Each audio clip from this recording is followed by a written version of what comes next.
Hannah Gutierrez trial finishes day 8, and here we are to break that down for you, give you all the important parts of the testimony that came out so far, and see where this trial is actually, how this is all shaping out as we continue to watch this trial. But first thing I'm going to discuss is something that some people have been noticing and is a little bit bothersome, and that is that anytime that there's an objection, there's a sidebar. So there's no argument. A lot of times during trials, the attorneys will make the objection from counsel table. They'll have argument at counsel table. The judge will make a ruling from the bench on the record, and then the trial will continue. Now, every single time that there's an objection, they have to approach the judge. There's a sidebar. The judge decides what she's going to rule, and then the trial continues. So it's very disruptive, and it's a little bit of annoying if you're watching this trial every time that there's an objection that's what has to happen. So why is that? Well, the reason for that is that if you're watching the beginning of this trial, that's not the way that this judge was operating. The judge was operating the way a normal trial runs, and that is where each attorney was making their objections from counsel table, and they were making their arguments, and then the judge would make the ruling. And the reason why that stopped is something that I noticed at just watching this trial, that I realized something has to happen, is that the arguments were just getting too long-winded. And when that happens, that's a problem for a number of reasons. Number one is that you can be making arguments that will already reference other evidence that maybe did not even come into trial yet, that did not even be presented, wasn't even offered, and wasn't admitted into trial. And you're talking based on other evidence that's about to come in. And also, you're also arguing your case. And the jury's hearing you arguing your case, and the jury can't unhear that. So that's another reason why this is not a good practice when you're the judge, to allow the attorneys to constantly argue their case in front of the jury. That's not the time for this. So the objections were just getting what we call talking objections, speaking objections, and it wasn't just short objections. Now, if you want to know by the book, how is an objection supposed to look in court? If you just go by the book, the way that you're supposed to make your objection is you just say or cite the rule that you're basing your objection on. So you say, objection, Your Honor, hearsay. Objection, some other rule of evidence that you're citing, or some other case law that's relevant to your case, why this specific evidence cannot come in. Or if there's a motion in limine filed, objection, Your Honor, referencing the motion in limine that you filed. And then the other side gets to respond with a legal argument. But like always happens, attorneys like to try to take advantage a lot of times, and they don't just stick to how you're supposed to object by the book, and you try to argue more of your case. And sometimes it just is because you just don't know specifically what rule you're really basing your objection on. You may not be completely familiar with all of the rules of evidence, but you do know that this sounds wrong, and you do know that you don't want this evidence coming in. So you're making an objection about that, but you can't really say specifically what rule it falls under. And therefore you just start arguing out loud why you just don't want this piece of evidence to come in, or why what the witness is about to testify about shouldn't come in. So this was going on way too much during the beginning of this trial. If you look in the beginning of the trial, this was going on all the time. And the judge realized that she has to do something about this, because you can't have this going on. There's speaking objections, the jury's hearing things that they're not supposed to hear. Another reason why you don't want these speaking objections to happen is that part of what you're doing when you're a lawyer, this is one of the sneaky tricks, is that when you're making an objection, you know that the witness is listening to your objection.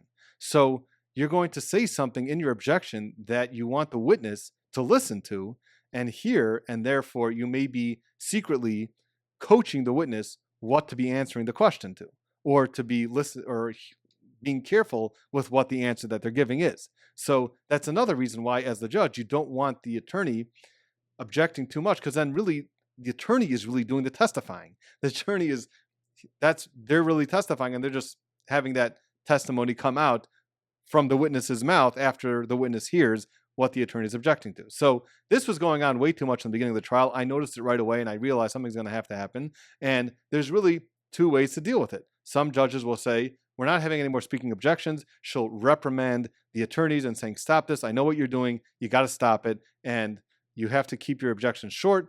Just base it on the rule that you're citing, and that's it. Some judges will do that, but other judges, like in this situation, the judge just decided that every single objection is just going to be a sidebar. So number one, it's going to make you think twice about making an objection. Number two is that it's going to avoid all of this problem with the speaking objections. But it is disrupting the trial in a big way because every time there's an objection, they have to approach the bench. There's a sidebar, and then she has to make a ruling. So that's what's going on with that. I thought just maybe you wanted to get some insight on that. Now let's talk about some of the testimony that's coming in from the different witnesses. So you've got Gabrielle Pickle. Gabrielle Pickle, she was the line producer. She testified that that any time that Hannah asked for additional armor days, she was given it.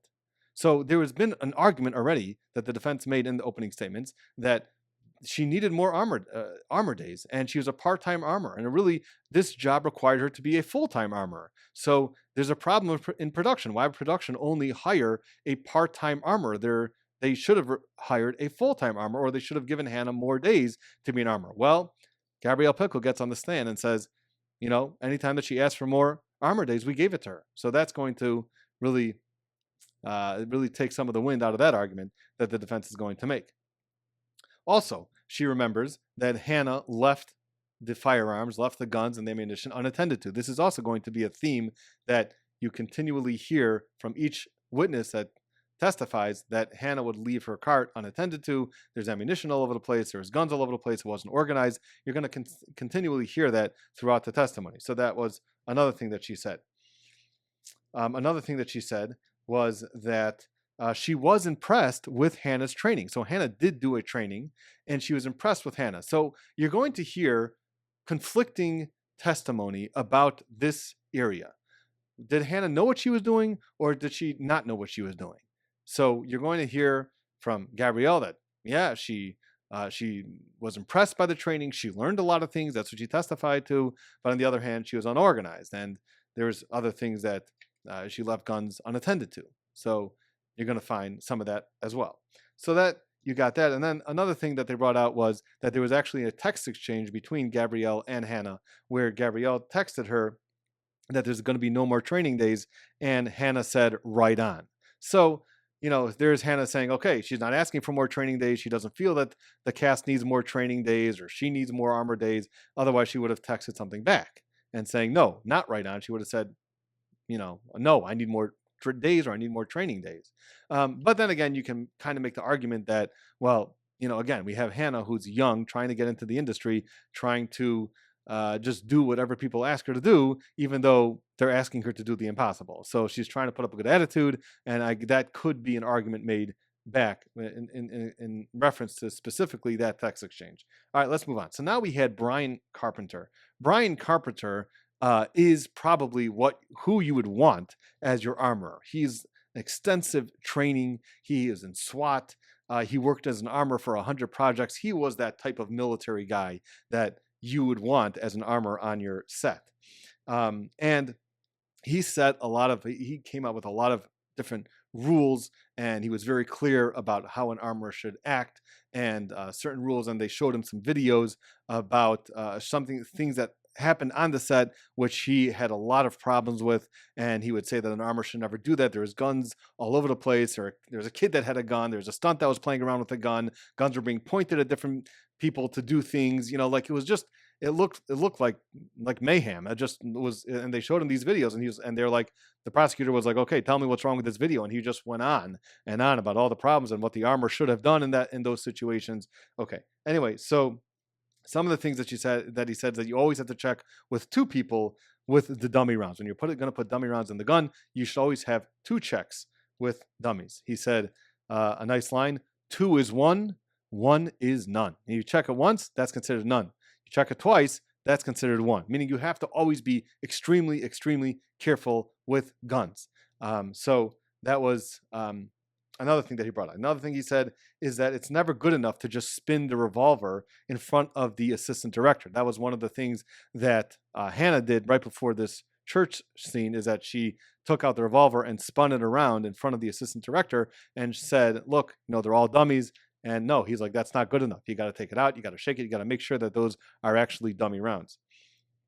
Another thing that the defense attorney was making an argument about, certainly in opening statements, and a theme that we saw some of the first few witnesses, is that the cross draw that Alec Baldwin was doing at the church, he was saying how it's really a very complicated draw, and really Alec needed more experience with that specific draw, and he didn't take the training for it. So really, that was Alec's fault for not taking the training, because it's a very complicated draw.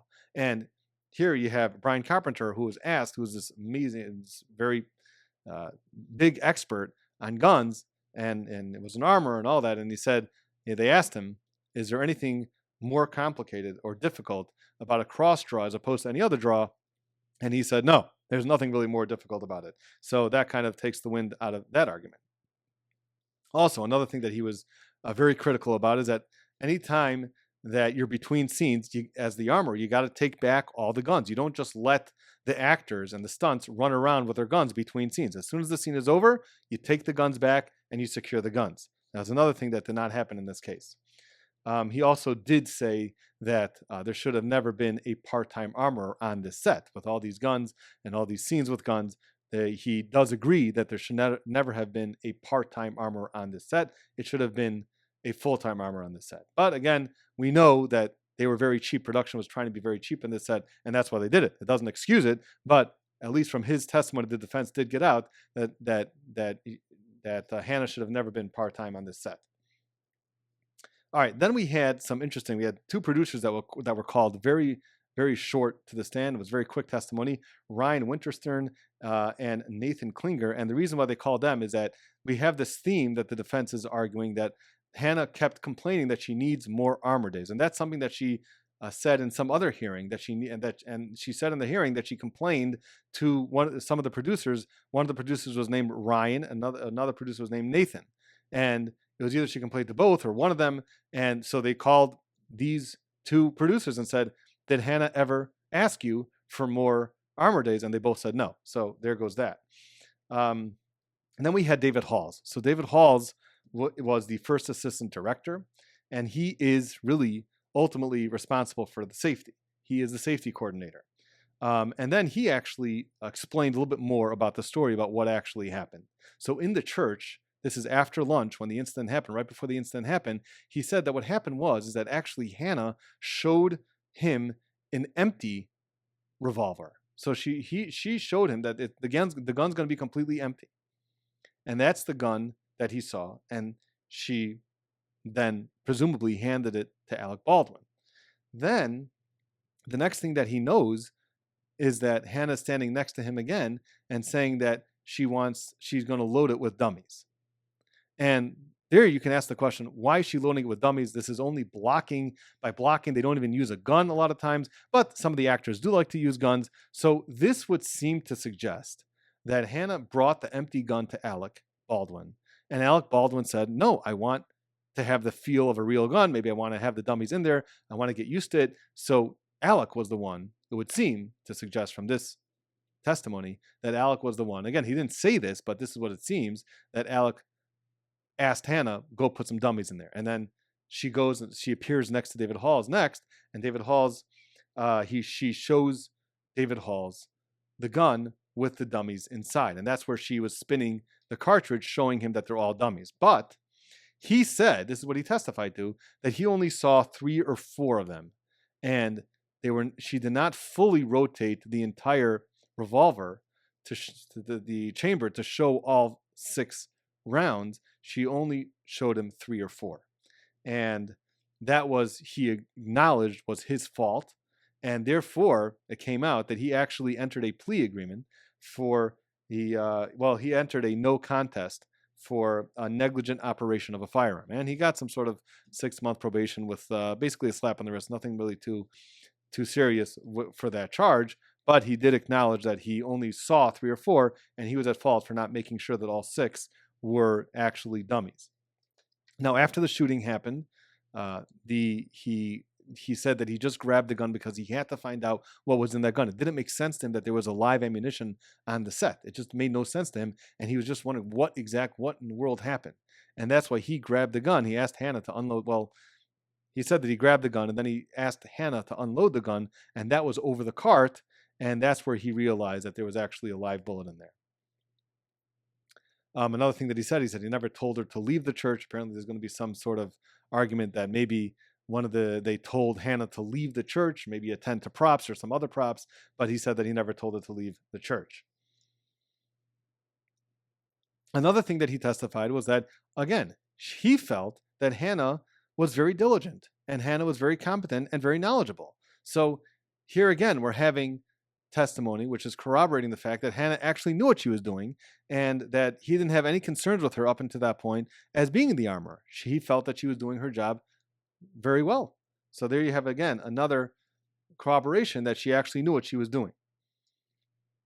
Again, he also said that he didn't feel that Baldwin was rushing anyone. That's another theme that the defense attorney was trying to make, that Alec Baldwin was out there bossing everybody around and screaming at everybody, and no one would ever say no to Alec, and everyone was just scared of him and just would do whatever he said to do. And he said that he didn't feel that Baldwin was rushing anybody, more than normal, that what happens on a set.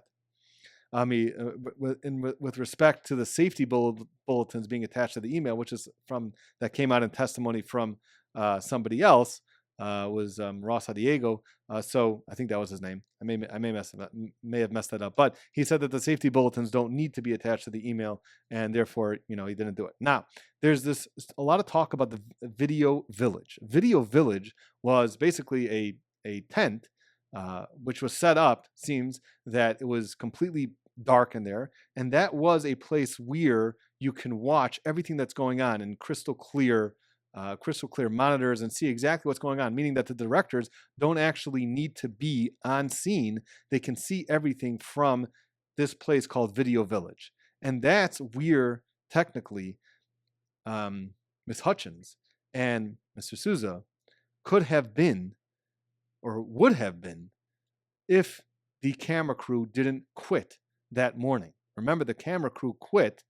They sent out an email the night before. They had safety concerns, and therefore they quit. And I guess they were taking Video Village with them, and therefore the directors actually had to be on the scene itself, which eventually led to, unfortunately, Miss Hutchins' death. So here's another point where you can kind of point it at production, because since production, maybe you can blame it on production's problem here, that they didn't have enough people or whatever, that the camera people ended up leaving, and production should have maybe stopped the scenes and made sure that Video Village was up, and therefore that's where Ms. Hutchins and Mr. Souza would have been, but that did not happen. So Video Village was down, and therefore Ms. Hutchins was by the actual church, by the scene. Elena, by the way, Elena Hutchins. Now, there's also some conflicting statements that were given by Alec Baldwin. At first, he said that actually David Halls handed him the gun, but first he said that Hannah did. So he kind of went back and forth about who handed him the gun first, but David Halls said that he did not hand the gun to Baldwin at all. So that's in terms of who actually handed the gun, if that's actually going to make a difference or not. Okay, then we had Sarah Zachary. And Sarah Zachary was a very interesting witness, because it's very clear that Sarah Zachary and Hannah really did not get along. And they are very clear. It seems like they're, at this point, probably enemies. But Sarah Zachary did not get along with Hannah.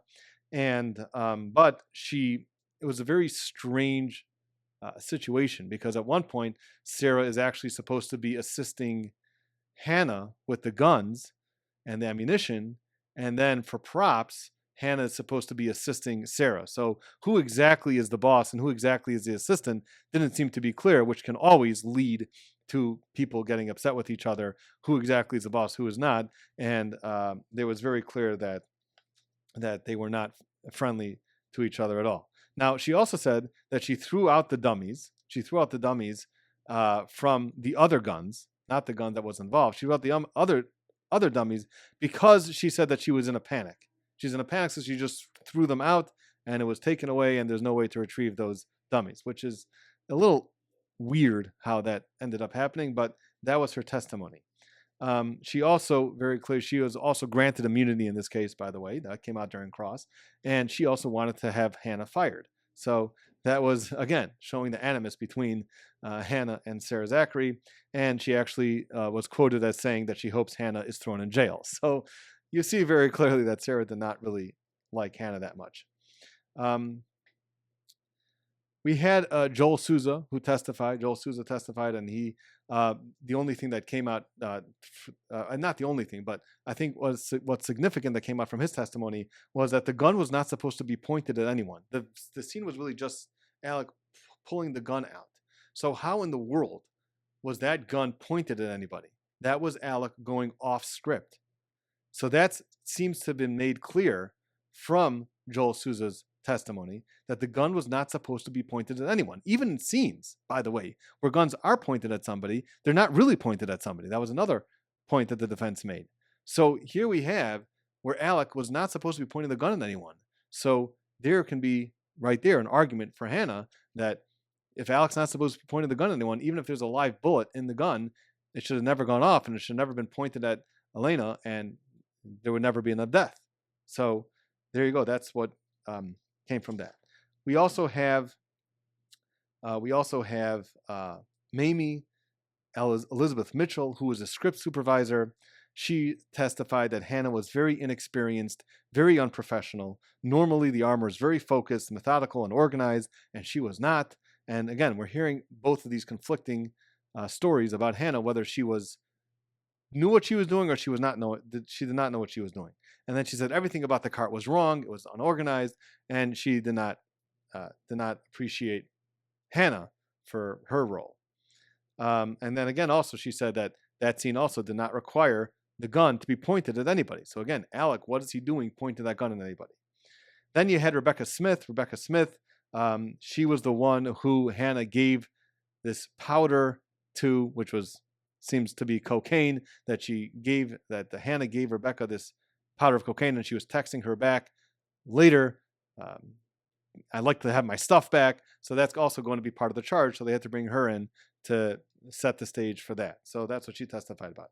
And you had Seth Kenney on the stand for a long time also. Now, what seemed to have come out from Seth Kenney, and what seems to be becoming clearer and clearer as this trial is going on, is that the ammunition did not come from Seth Kenney. It really, from everything that we've heard so far, it doesn't seem that this live ammunition came from Seth Kenney.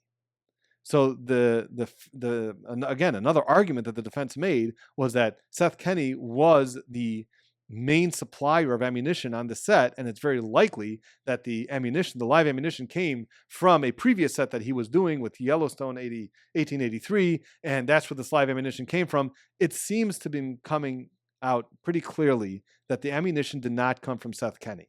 So where did the ammunition come from? It seems that the ammunition came from Hannah herself, who got it from her father, Thel Reed, and she, by accident, brought it onto the set. And that really brings us back to, where are we? So where are we? What did the defense completely lose all of the sales and all of their arguments? Because it seems all their arguments are being taken apart one at a time.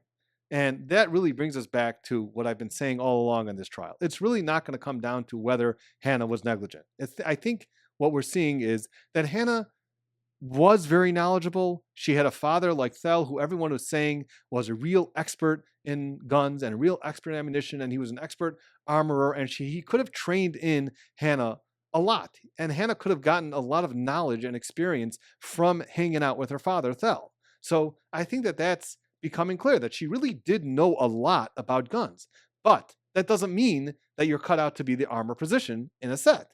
Still, you don't have that military type personality. You don't have the organization skills. So yeah, you can be teaching a lot. People can be learning a lot from you, and you can be doing a lot of training on how to hold a gun and how to shoot a gun and things like that. But still, there's other parts of your personality which an armor is required to have, which seems that Hannah did not have. That's why we're hearing these conflicting reports about, was Hannah right for the job? Was she not right for the job? So I think both are true. Yeah, she is very knowledgeable. She knew a lot from her father, and she picked up a lot from him, but still, she lacked that organization skills, and also there's probably part of it, which is that she was trying to do too many things at once. She was an assistant props at the same time that she was supposed to be the armor. So I think that all plays into what happened here. But I think that, again, what it comes down to is that, was Hannah a little bit out of her league? Yes. Should Hannah have been taking the job? No. Was she trying to get her foot in the door, and therefore she was doing this dual role as trying to do both, and then that will lead to something else? Yeah, perhaps. But was she negligent? Most likely she was negligent. How did that live ammo end up on the set? It seems that live ammo ended up on the set because of her negligence. So let's be clear about that. I think it's clear that at least where we stand now. Again, we haven't seen anything from the defense yet, but where the evidence is leading us right now is that Hannah was negligent for bringing on that ammo onto the set. But that's not the standard here, as we spoke about in our other videos. And again, the jury doesn't know this yet, by the way. I'm assuming they're going to find out in closing arguments, or maybe if they really paid very close attention to the jury instructions, they're going to hear this. But this has to be made a point of, certainly by the defense, that it's not about her negligence. It's about her willful disregard. Did she willfully disregard the safety of other people on that set? And that doesn't come down to just negligence. It just doesn't. Negligence is not the standard. It's willfully disregard. So was she negligent for that it ended up on the set? Yes. Does that mean that she's willfully disregarded the safety of others? That's another standard. So that's where they're going to have to prove their case. They're going to have to make the argument that, yeah, well, if she would have checked all of those ammunitions, and that's what she knows she was required to do, and she's required to assume the worst, and therefore she has to assume that that gun's going to go off and it's going to shoot somebody. So then you make a case for that. That's considered willfully disregarding the safety of others. So it really, I'm not going to reiterate all the arguments that I made and explanations that I gave in my previous videos, but really that's what it comes down to. Is this all equal to willfully disregarding the safety of others? So that's really where we are right now. Again, we'll see what the defense brings in their case. If they call Hannah to the stand, if we hear more information or more evidence, we'll have to review it at that point. But that's where we stand right now. So again, I don't think it's a foregone conclusion. I think that a lot of the arguments that the defense made initially in this trial is not as strong anymore. And, so that's taken away. But still, they still are going to be able to argue that this still does not equal the standard that is required to be proven in an involuntary manslaughter case. So we will see. Again, I think arguments can be made both ways in this case. I'm sorry. I think that, I don't know what side you're on, but I think both arguments could be made in this case. And we'll see as the evidence continues to play out, we'll see closing arguments. That's it for today. If you haven't yet, please subscribe, like, and we will see you next time.